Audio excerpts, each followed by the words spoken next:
पार करना है? उड़ जाएगी। क्या खा रही है? कमरे में अंदर आ गई है। अच्छा,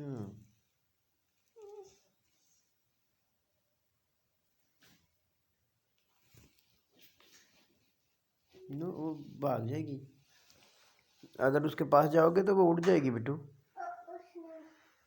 कमरे में बैठी है ना, उसको बैठने दो। खाने खा रही है। पकड़ने लगे हो तो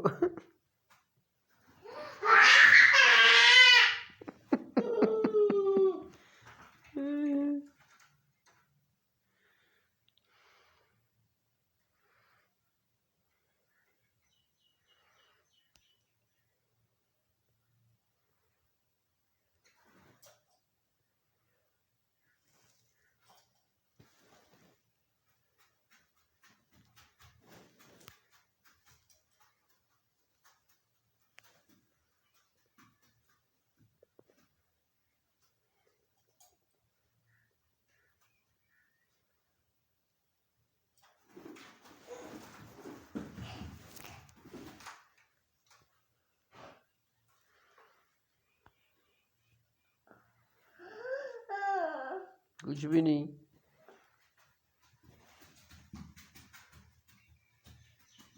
चप्पल पहन लो पहले। चल फातिमा, बिटू